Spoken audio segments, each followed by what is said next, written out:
Alright mga boss, meron din tayong gwapo dito sa mga naghahanap po ng high-end na sasakyan.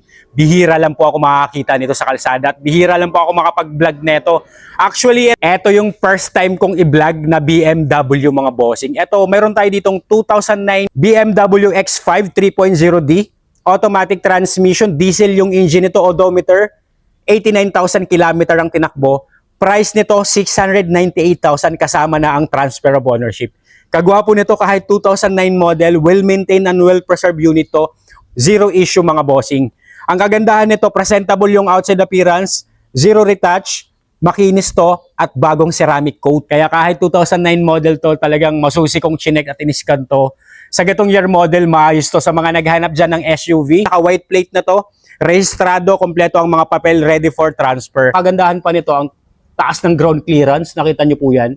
And iikutan po natin yan para sa mga naghahanap nito. Baka may mapaibig po sa gatong BMW natin, pwede nyo pong puntahan to dito. Only check, only scan, only test drive galing ng first owner. And naka-projector headlamps, may fog lamps, may sensor na 4 sa harap.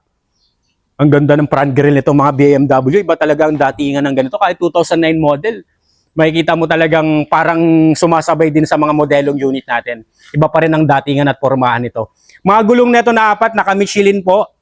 4 na gulong nito, halos bago pa po ito. Naka 18 po na stock mags yan, wala naman pong gutter marks.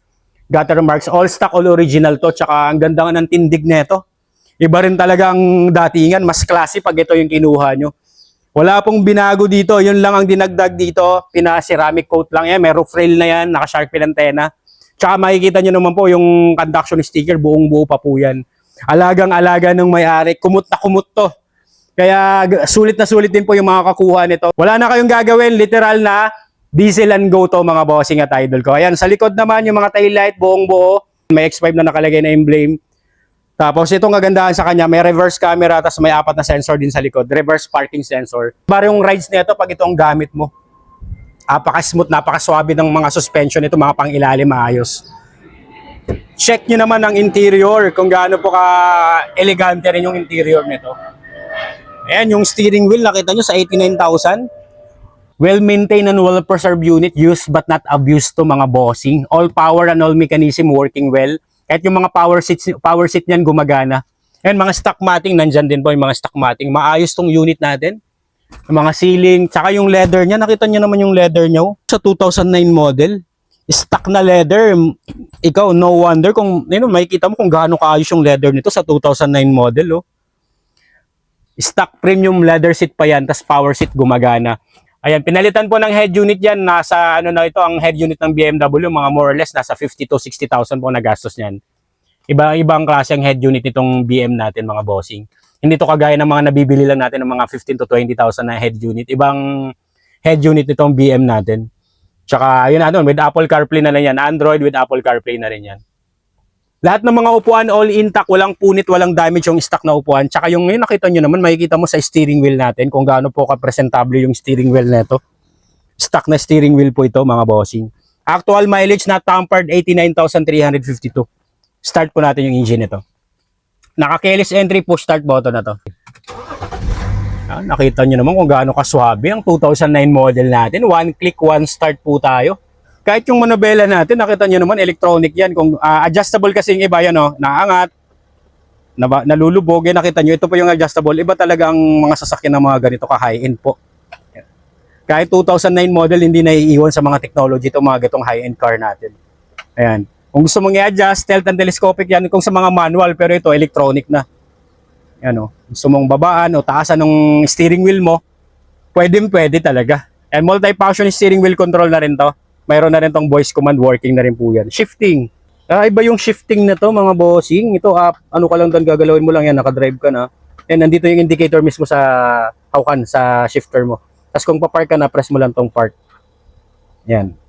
Naka-park ka na. Ganyan siya ka-high-tech yung ganitong sasakyan natin. Tapos na rin to, naka-electronic handbrake na rin to.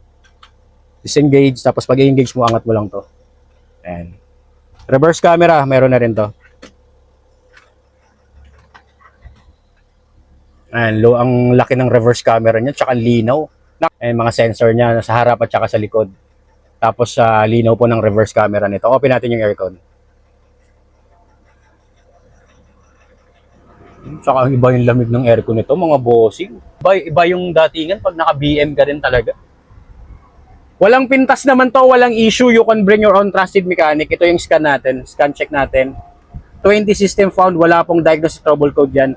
Zero issue.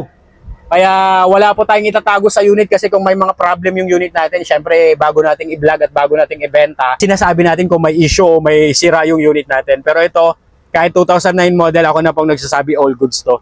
And meron na rin siyang RFID, auto shift, tsaka AC trip. May armrest dito, tsaka iba na talaga tong X5 natin na BM. Iba yung datingan talaga mga bossing. Quality ang unit. Tsaka ang taas ng ground clearance, hindi ka takot magbiyahe na ito. Ang ganda ng ground clearance, oh. Isang dangkal at kalahati, isang dangkal na dinadangkal ko. Iba yung ground clearance na ito. Tsaka yung alloy wheels niya, wala namang gutter marks to. Check natin second row nito. Ito, pati mga power seat niyang gumagana. Lahat working, wala pong hindi gumagana. Kaya sulit na sulit din po yung kukuha nitong BM natin. And ganun din sa second row, okay po yung space ng legroom tsaka headroom, mga siding. Sa 2009 model, ang leather nito, 8 out of 10 pa po mga bossing. Maayos po yung leather nito. Tapos meron na rin siyang rear center aircon ventilation dyan para naman komportable ang mga sasakay sa likod nito. Dito mga high-end natin, ibang-iba talaga. Maayos talaga yung unit natin. Check natin cargo bay nito.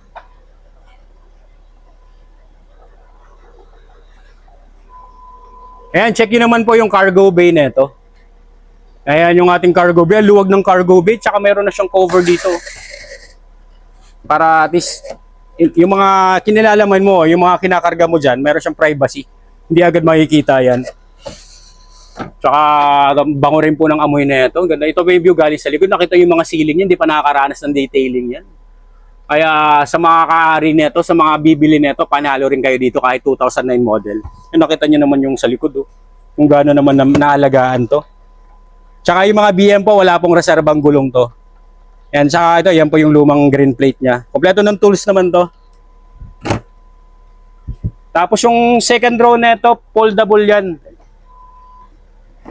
Yan, oh. Luwag din ng ano neto. Pag naka-fold na po lahat yan, kung marami kayong ilo-load. Ang laki ng space ng paglalagyan mo ng mga bagahe mo. Tsaka iba yung dati, nakita nyo naman to. Nakikita mo yung mga kasulok-sulukan, ang linis nito. Kompleto lahat. Check natin engine bay nito mga bossing. Check nyo engine bay nito under the hood. Ayan, smooth na smooth ang andar kahit diesel. Powerful, excellent engine condition. Wala pong oil leakage yan, kaka napaka-smooth ng andar niyan. Ang isa pang advantage nito, bagong PMS, bagong change oil, bagong palit ng ATF to. So talagang diesel and go na rin kayo dito, literal na ready for long drive. Wala pong issue ang unit. Only check, only scan, only test drive mga bossing. Kaya sa mga kababayan natin naghahanap ng BMW, sa mga naghahanap ng high-end car natin mga boss, pwede nyo pong i-consider to. Highly recommended ko to. Wala tayong itatago sa unit natin. Only check, only scan, only test drive. You can bring your own trusted mechanic. Nakita nyo naman po yung hood nito sa ilalim mo. And makikita mo dyan kung paano na-maintain talaga yung unit natin. Tsaka napaka-snappy ng andar nyan. See you po sa next upload. Ingat pang lahat. God bless mga bossing.